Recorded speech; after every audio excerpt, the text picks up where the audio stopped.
जय हिंद दोस्तों, आप सभी लोगों का स्वागत है हमारे इस YouTube चैनल सफ़र इंग्लिश का में। बच्चों, मेरा नाम राज सर है। आज मैं आप लोगों को इस वीडियो लेक्चर में इंट्रोगेटिव सेंटेंस का नरेशन मतलब डायरेक्ट से इनडायरेक्ट कैसे चेंज करते हैं बच्चों, आप इस वीडियो लेक्चर में सीखेंगे। फिलहाल में ये वीडियो लेक्चर आपका 4 होने वाला है बच्चों। इससे पहले मैंने इंट्रोगेटिव पे पार्ट 1, पार्ट 2 और पार्ट 3 डेवलप किया है। अगर अभी तक आपने उस वीडियो को नहीं देखा है तो पहले आप जाके उस वीडियो को वॉच कर लीजिए। आपको उस वीडियो का लिंक इस वीडियो के डिस्क्रिप्शन में आपको मिल जाएगा। सबसे पहले आप उसको वॉच कर लीजिए, जिससे आपको स्टेप बाय स्टेप रूल समझ में आ जाए। तो चलिए, इस वीडियो लेक्चर में हम आपको बहुत ही महत्वपूर्ण रूल पे चर्चा करने वाले हैं और वो रूल है बच्चों यस या नो वाला। कि यदि रिपोर्टेड स्पीच में यस या नो शब्द का प्रयोग हुआ हो तो उसको डायरेक्ट से इनडायरेक्ट कैसे चेंज करते हैं। तो चलिए फिर वीडियो को शुरू करते हैं। तो बच्चों, पहले मैं आपको सेंटेंस डायरेक्ट से इनडायरेक्ट चेंज करने से पहले मैं आपको रूल को समझा दूं कि नियम क्या है। इसके बाद मैं आपको सेंटेंस भी करवाऊंगा। तो पहले यहाँ पर रूल को समझ लेते हैं कि कह रहे हैं यदि रिपोर्टेड स्पीच में यस या नो शब्द का प्रयोग हुआ हो तब इनडायरेक्ट बनाते समय, अब आपको समझ में आ रहा होगा कि रिपोर्टेड स्पीच में यस या नो शब्द का प्रयोग हुआ हो तब इनडायरेक्ट बनाते समय रिपोर्टिंग वर्ब के साथ साथ, अब बच्चों देखिए क्या क्या चेंज करना है, आप देखते रहिएगा। रिपोर्टिंग वर्ब के साथ साथ कामा तथा इन्वर्टेड कॉमा और आए हुए यस या नो शब्द को भी हटा देते हैं और इन तीनों की जगह आप ये लिखा है ना, तीनों की जगह, तीन कौन, तो आप देख रहे होंगे रिपोर्टिंग वर्ब, कामा इन्वर्टेड कॉमा 2 और यस या नो 3, इन तीनों को हटा देना है। मतलब आपको रिपोर्टिंग वर्ब भी हटाना है, कामा इन्वर्टेड कॉमा भी हटाना है और आए हुए यस या नो शब्द को भी हटा देते हैं। देखो यहाँ पर लिखा है हटा देते हैं और इन तीनों की जगह आप निम्न शब्दों को लिख देते हैं। अच्छा, लिख देते हैं, कैसे कैसे लिखना है, क्या लिखना है, अब आगे आपको बताया जा रहा है। लेकिन 3 चीज हटेगा बच्चों, ध्यान देना। आपको क्या क्या 3 चीज है, आपका रिपोर्टिंग वर्ब हटेगा, कामा इन्वर्टेड कॉमा हटेगा और आया हुआ यस या नो शब्द को भी हटा देंगे। इन तीनों को हटाएंगे और इन तीनों की जगह निम्न शब्दों को लिख देते हैं। क्या लिख देते हैं, जरा देखिएगा वो शब्द क्या है। अगर मान लीजिए बच्चों यदि यस आया हो, मतलब रिपोर्टेड स्पीच में यस शब्द आया हो तब आपको करना क्या है, जब ये तीनों हटेंगे तो उसकी जगह आपको क्या लिखना है, रिप्लाइड इन अफर्मेटिव को लिख देते हैं। इसलिए यहाँ पर लिखा गया है कि इन तीनों की जगह निम्न शब्दों को लिख देते हैं। तो बच्चों ये 3 शब्द हटेगा, रिपोर्टिंग वर्ब, कामा इन्वर्टेड कॉमा और साथ ही साथ अगर यस आया है तो वो भी हटेगा या नो आया तो वो भी हटेगा। और इन तीनों की जगह आपको, अगर मान लीजिए यस शब्द आया है तो आपको लगाना है रिप्लाइड इन अफर्मेटिव को लिख देते हैं और यदि नो आया हो, मान लीजिए नो शब्द आया है रिपोर्टेड स्पीच में, तब रिप्लाइड इन निगेटिव को लिख देते हैं। तो ये आपको बताया गया बच्चों कि कैसे परिवर्तन करना है। अगर अभी तक आपको थोड़ा बहुत कंफ्यूजन हो रहा है तो आप पेशेंस के साथ वीडियो में बने रहिएगा। आपको हम वीडियो के एंड तक आपको एक एक चीज़ एक्सप्लेन करेंगे। हो सकता है कि एग्जाम्पल के माध्यम से आपको और बेहतर समझ में आ सके।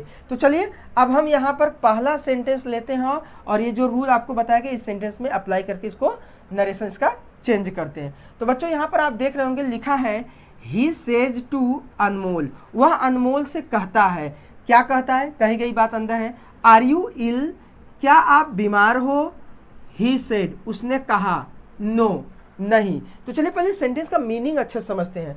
ही सेज टू अनमोल, वह अनमोल से कहता है, मतलब उसने अनमोल से कहा क्या कहा, आर यू इल, क्या तुम बीमार हो।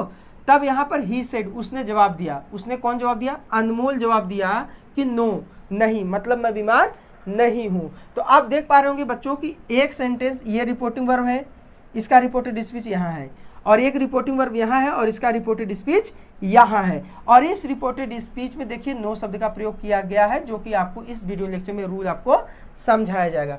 फिलहाल में यहाँ तक जो सेंटेंस है ऑलरेडी आप जानते हो कैसे चेंज होगा। तो पहले इसको चेंज कर लेते हैं, इसके बाद यहाँ पहुँचते तो इसको सॉल्व करते हैं। तो चलिए अब इसको सॉल्व करते हैं बच्चों। यहाँ पर जरा देखिएगा सेज टू लिखा है। अब आपको असेटिव सेंटेंस में मैंने जब पढ़ाया था बच्चों कि यदि रिपोर्टिंग वर्ब सेज टू है तो यहाँ पर टेल्स हो जाता है और आपको समझाया गया होगा बच्चों कि जब यहाँ सेज टू है तो आपको रिपोर्टिंग वर्ब बदल देते हैं किसमें, टेल्स में। लेकिन साथ साथ एक चीज़ और ध्यान देना है बच्चों कि अगर रिपोर्टिंग वर्ब प्रेजेंट टेंस है तो रिपोर्टेड स्पीच के टेंस में परिवर्तन नहीं होता है, ये भी चीज़ आपको मालूम होगा। तो चलिए अब इसको हम चेंज करते हैं बच्चों। तो यहाँ पर ही सेज टू अनमोल, तो ये सेज टू टेल्स में हो जाएगा, ही टेल्स अनमोल।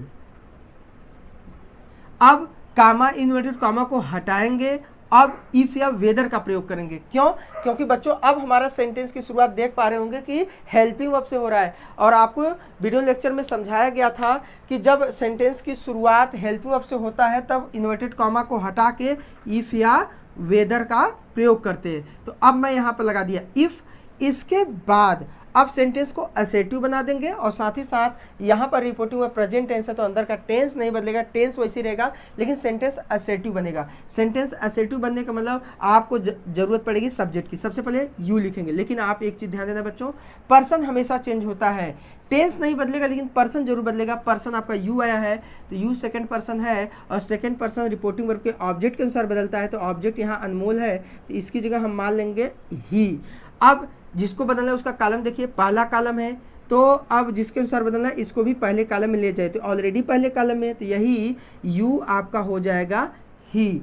अब बच्चों टेंस नहीं बदलना है, टेंस वही रहेगा, लेकिन सेंटेंस असेटिव करना है, तो सब्जेक्ट के बाद आपको क्रिया रखनी है, तो ये आर यहाँ पर आ जाएगा। लेकिन हाँ, यहाँ आर नहीं आएगा, यहाँ पर ई जाएगा। क्यों बच्चों? क्योंकि यहाँ पर सब्जेक्ट मेरा यू था तो उसके हिसाब से आर आया था।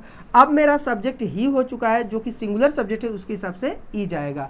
इसके बाद हम लिख देंगे इल। अब ये सेंटेंस देखिए असेटिव हो गया, क्वेश्चन मार्क हट गया। अब इसके बाद ये नया सेंटेंस चालू होगा, अब इसको हम सॉल्व करेंगे। अब यहाँ पर उसने कहा नो, मतलब उसने जवाब दिया कि नहीं मैं बीमार नहीं हूँ। तो अब यहाँ से सेंटेंस, अब आप देख रहे होंगे यहाँ पर कहा गया था अगर यस या नो शब्द का प्रयोग हुआ हो तब रिपोर्टिंग वर्ब के साथ साथ कामा इन्वर्टेड कामा और आए हुए यस या नो शब्द को भी हटा देते हैं। तो कहने का मतलब बच्चों आपको क्या क्या चीज हटाना है, आपको रिपोर्टिंग वर्ब हटाना है, कामा इन्वर्टेड कामा हटाना है, और नो शब्द को भी हटा देना है। और इन तीनों की जगह क्या रखना है, अगर यदि नो आया है तब रिप्लाइड इन निगेटिव को लिख देते हैं। तो चलिए अब इस सेंटेंस को देखिए कैसे बदलेंगे। हम लिखेंगे ही, इसके बाद इन तीनों की जगह कामा, आपको रिपोर्टिंग वर्ब कामा इन्वर्टेड कामा और नो को पूरा हटाएंगे, और यहाँ पर बताया गया कि यदि नो आया है तो आपको रिप्लाइड इन निगेटिव को लिख देना है, रिप्लाइड इन निगेटिव। इस प्रकार से आप इसको चेंज कर देंगे, और इसका मतलब हुआ बच्चों कि रिप्लाइड मतलब जवाब दिया है, उसने जवाब दिया, इन निगेटिव मतलब नकारात्मक जवाब दिया। तो हो सकता है कि आप बेहतर समझ पा रहे होंगे। चलिए अब अगला सेंटेंस लेते हैं। यहाँ पर लिखा है फादर सेड, पिताजी ने कहा। किससे कहा? ऑब्जेक्ट के रूप में नहीं आया, लेकिन उनकी कही गई बात आगे है। शुड वी लीव टुमारो, क्या हम लोगों को कल निकलना चाहिए? तो आई सेड, मैंने कहा यस, हाँ पापा कल निकलना चाहिए। ये इस सेंटेंस का मीनिंग हुआ। तो चलिए फिलहाल में इस रिपोर्टिंग वर्ब का ये रिपोर्टेड स्पीच है, और इस रिपोर्टिंग वर्ब का ये रिपोर्टेड स्पीच है। तो पहले हम इसको चेंज करते हैं, फादर सेड। अब सेड आस्क्ड में नहीं बदलेगा क्योंकि इसका ऑब्जेक्ट नहीं है, तो यहाँ पर हम लिखेंगे फादर सेड का सेड ही रहेगा। कामा इन्वर्टेड कॉमा को हटाएंगे, इफ या वेदर का प्रयोग करेंगे। क्यों? क्योंकि अब हमारे सेंटेंस की शुरुआत बच्चों क्वेश्चन वर्ड से नहीं बल्कि हेल्पिंग वर्ब से हो रहा है।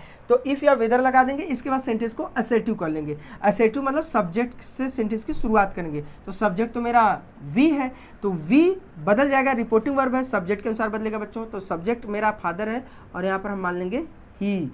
अब यह पहले कॉलम में है, अब आ जाइए ही के हिसाब से, ये भी पहले कॉलम में, तो यही वी अब बदल के क्या हो जाएगा, ही। वी बदल के ही में हो गया। अब बच्चों सेंटेंस असेटिव करना है तो सब्जेक्ट के बाद मुझे हेल्पिंग वर्ब, तो मॉडल वर्ब सेंटेंस में हेल्पिंग वर्ब का काम करता है, तो अब यहाँ पे शुड लिख देंगे। आपको पता है ना बच्चों, जब शुड ऑलरेडी रहता है तो वो चेंज नहीं होता है। तो ही शुड हो गया, इसके बाद लीव लिखेंगे।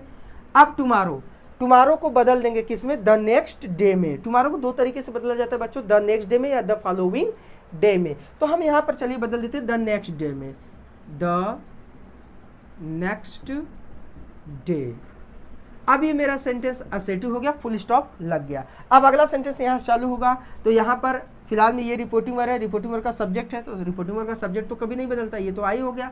अब यहाँ पर नियम बता रहे हैं कि रिपोर्टिंग वर्ब के साथ साथ कामा इनवर्टेड कामा और आए हुए यस या नो शब्द को हटा देंगे और इन तीनों की जगह आपको अगर यस आया है तो बच्चों क्या लिखना है, देख लीजिए। यदि यस आया हो तब रिप्लाइड इन अफर्मेटिव करना है। और बहुत ही सिंपल है, आपको इस तीनों को हटा देना है और इस तीनों की जगह बस रिप्लाइड इन अफर्मेटिव लिख देना है। तो आई रिप्लाइड इन अफर्मेटिव। तो देखिए इस प्रकार से ये आपका नरेशन चेंज हो जाएगा, यस या नो वाला जो रूल चल रहा है। अब अंतिम सेंटेंस लेते हैं। My friend said to him, मेरे दोस्त ने उससे कहा, क्या कहा, are you going somewhere today, क्या तुम आज कहीं जा रहे हो। ही सेड, उसने कहा, यस, हाँ हाँ भाई मैं कहीं जा रहा हूँ। तो चलिए फिलहाल में इस रिपोर्टिंग वर्ब का ये आपका रिपोर्टेड स्पीच हुआ और इस रिपोर्टिंग वर्ब का ये रिपोर्टेड स्पीच हुआ। तो इसको पहले हम चेंज करते हैं। तो इसका इनडायरेक्ट नरेशन पहले हम चेंज करें। तो चलिए यहाँ पर लिखा है my friend said to him, तो ये हो जाएगा माई फ्रेंड सेड टू को किस में चेंज कर देंगे, आस्क्ड में, क्योंकि इंट्रोगेटिव सेंटेंस चल रहा है। रिपोर्टिंग वर्ब को आस्क्ड में बदलेंगे और यहाँ लिखेंगे हिम। कामा इनवर्टेड कामा को हटाएंगे, इफ का प्रयोग करेंगे। इसके बाद सेंटेंस को असर्टिव कर लेंगे। असर्टिव करने के मतलब सब्जेक्ट से सेंटेंस की शुरुआत होगा। मेरा यहाँ पर सेकंड पर्सन का प्रोनाउन है, किसके अनुसार बदलेगा बच्चों, रिपोर्टिंग वर्ब के ऑब्जेक्ट के अनुसार। तो यहाँ पर आप देख पा रहे होंगे कि ये मेरा पहले कॉलम में है। सेंटेंस असर्टिव करना है तो पहले आपको सब्जेक्ट की जरूरत पड़ेगी, तो पहले मैं यू को चेंज करके यहाँ लेके आऊँगा। तो यहाँ पर आप देख पा रहे होंगे ये आपका पहले कॉलम में है, लेकिन ये दूसरे कॉलम में, तो इसको ले जाइए पहले कॉलम में, क्योंकि जिसको बदलना रहता है वही कॉलम होना चाहिए। तो इसको बदलना है पहले कॉलम में, तो इसका पहला कॉलम ही हो जाएगा, ही।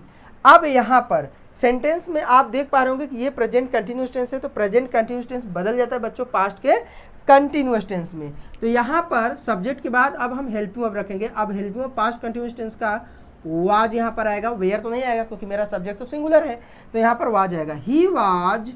अब यहाँ पर लिखेंगे गोइंग, सेंटेंस असर्टिव मैंने कर लिया। इसके बाद समवेयर, समवेयर। अब टुडे को दैट डे में चेंज कर देंगे, दैट डे में। अब फुल स्टॉप लगा देंगे। ये मेरा एक सेंटेंस कंप्लीट हो गया।